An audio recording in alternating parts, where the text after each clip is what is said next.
साथियों, BPSC TRE 3.0 के लिए आज से ऑनलाइन रजिस्ट्रेशन की प्रक्रिया शुरू हो चुकी है।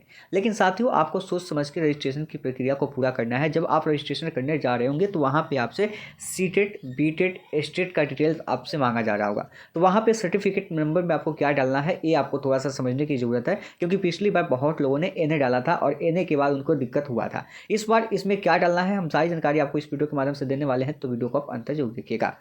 हाँ, जैसा कि आप देख सकते हैं ये टीआरई 3.1 के लिए सामान्य दिन की गाइड है और ये प्रैक्टिस वर्कबुक है। ये जो प्रैक्टिस वर्कबुक है आपको चलिए मैं दिखा देता हूँ। ये जो 7 फरवरी को जो विज्ञापन दिया गया था उसके अकॉर्डिंग है। 22/2024 का जो विज्ञापन है उसके अकॉर्डिंग है और ये एनसीईआरटी पे आधारित है। चलिए मैं एक बार आपको अंदर भी दिखा देता हूँ कैसे इसमें क्या क्या चीज़ें दे रखी हैं। जैसा कि आप देख सकते हैं ये प्रैक्टिस सेट है। इसमें 150 प्रश्न हैं। पहले 30 हो गए, फिर उसके बाद आपके 40 क्वेश्चंस और प्लस ये हो गया। देखिए देख सकते हैं आप इसके अंदर जो भी क्वेश्चंस दे रखे हैं बिल्कुल लेटेस्ट पैटर्न पे अभी के अकॉर्डिंग जो भी करंट अफेयर्स को भी अपडेट किया गया है। बिल्कुल नया स्रोत आपको मिलेगा इसके अंदर क्वेश्चन का। साथ ही प्रत्येक क्वेश्चन को पॉइंटर फॉर्म में समझाया गया है। आप देख सकते हैं जितना आंसर चाहिए उतना ही दिया गया, फालतू का लंबे लंबे आंसर नहीं दिए गए जिससे आप प्रभावित हों फालतू के। साथ साथ आपको महत्वपूर्ण प्रश्न जो कक्षा तीसरी से चौथी पाँचवीं का ईवीएस है वो भी देखने को मिलेगा और सभी प्रश्नों का बहुत अच्छे से आपको सॉल्यूशन भी दिखता है, एक्सप्लेनेशन भी दिखता है और सभी अध्याय को अध्यायवार दे रखा है। क्वेश्चन हो गया, फिर उसका उत्तर हो गया, क्वेश्चन हो गया, इसका उत्तर हो गया। तो बहुत ही अच्छे तरीके से इसको सजाया गया है। तो ये बुक आपके लिए बहुत ही महत्वपूर्ण है और क्योंकि बहुत कम दिन बचा है तो इस प्रैक्टिस को जोड़ लगाएं, इससे बहुत आपको लाभ होगा। और इससे पहले भी टीआरई 1 और टीआरई 2 में बहुत अभ्यर्थियों को लाभ हुआ है।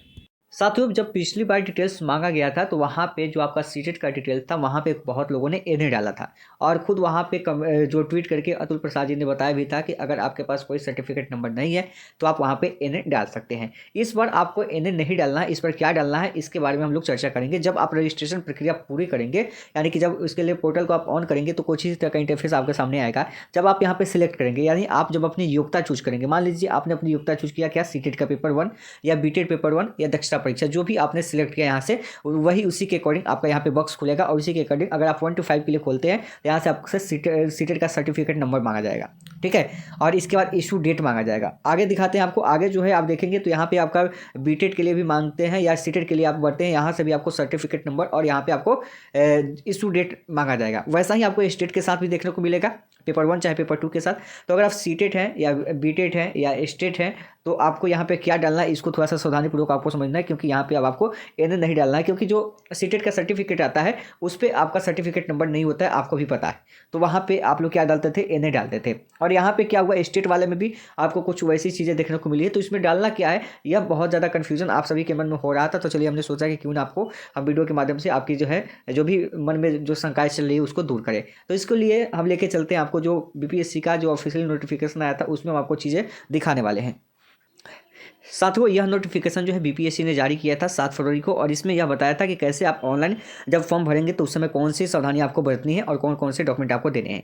जब आप इसमें नीचे पैराग्राफ में आएंगे तो यहाँ पे आपको सबसे ऊपर में एक अंकित दिखेगा कि ऑनलाइन आवेदन पत्र में, यहीं पे देखिए ऑनलाइन आवेदन पत्र में माध्यमिक शिक्षा परीक्षा यानी कि जो एसटीईटी की बात है 2023 के रिजल्ट कार्ड नंबर के स्थान पे बीएससीबी यूनिक आईडी नंबर, यानी ध्यान रखिएगा, यानी कि आपको क्या करना है, रिजल्ट कार्ड के स्थान पे जो एसटीईटी का रिजल्ट कार्ड आपसे मांगा जाएगा, जो आपका सर्टिफिकेट मांगा जाएगा, यहाँ पे आपको क्या डालना है, यहाँ पे बीएसईबी का बिहार बोर्ड का यूनिक आईडी नंबर आपको डालना है। यानी कि जो बिहार बोर्ड का यूनिक आईडी नंबर आपको मिला होगा वही आपको डालना है स्टेट वाले में। ध्यान रखिएगा, स्टेट वाले में क्या डालना है, तो बिहार बोर्ड का जो यूनिक आईडी नंबर आपको मिला है वह डालना है। और निर्गत तिथि के स्थान पर, यानी कि जब निर्गत तिथि आपसे पूछा जाए तो उसके स्थान पर आपको परीक्षा फल प्रकाशन की तिथि अंकित करना है, यानी कि जब आपका रिजल्ट आया है वही डेट आपको इसमें डाल देना है। यानी कि क्या डालना है, यहाँ पे आपको रिजल्ट का डेट डाल देना है।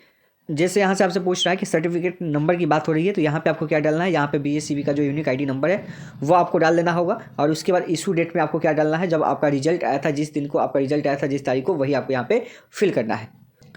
इसके बाद हम लोग सीटेट के बारे में थोड़ा सा देख लेते हैं। देखिए सीटेट में क्या बताया गया कि ऑनलाइन आवेदन पत्र में प्राथमिक एवं मध्य विद्यालय के लिए सीटेट उत्तीर्ण उम्मीदवार प्रमाण पत्र या अंक पत्र में अंकित सीरियल नंबर एवं निर्गत तिथि अंकित करेंगे। यानी आप क्या करेंगे, यहाँ पे कहा गया कि अगर आप सीटेट परीक्षा पास है तो आपको क्या करना है, या तो प्रमाण पत्र आपके पास होगा, सर्टिफिकेट होगा, या यहाँ पे स्लैश आपका अंक पत्र भी लिखा हुआ है, यानी कि जो आपका मार्कशीट होगा। यानी यहाँ पे भी चलेगा कि जो अंक पत्र की बात कर रही है, यानी कि मार्कशीट की बात हो रही है, उसमें जो अंकित आपका सीरियल नंबर है वही सीरियल नंबर आपको यहाँ पे डालना है। एनए नहीं डालना है, आपको क्या डालना है वहाँ पे जो आपका मार्कशीट है, यानी कि जो आपका उम्मीदवार का जो उत्तीर्ण प्रमाण पत्र है, तो इसमें तो आपको नंबर नहीं मिलता है, लेकिन इसका जो अंक सीरियल है, यानी कि अंक पत्र में अंकित जो सीरियल नंबर है उसी को डालना है, और साथ ही इसका निर्गत तिथि आपको डालना है, इसका भी रिजल्ट कब आया था, कब निर्गत आपको हुआ था, ये भी आपको यहाँ पे डालना है, यानी कि जो आपका जो सर्टिफिकेट कब आपको इशू हुआ था वो भी निर्गत तिथि आप यहाँ पे डालेंगे। तो ये चीज़ें आपको डालनी है, इन्हें नहीं डालनी है।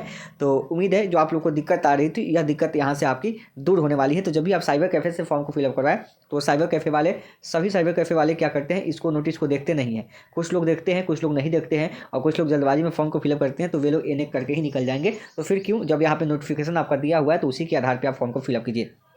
जो डिटेल्स आपसे मांगा जा रहा है वही आप यहाँ पे डिटेल्स जो है दे सकते हैं, और साथ ही जो भी आप सीरियल नंबर भरेंगे वही आपका डॉक्यूमेंट जो है अपलोड यहाँ पे होगा, पीडीएफ फॉर्मेट के रूप में आपका यहाँ पे अपलोड होगा।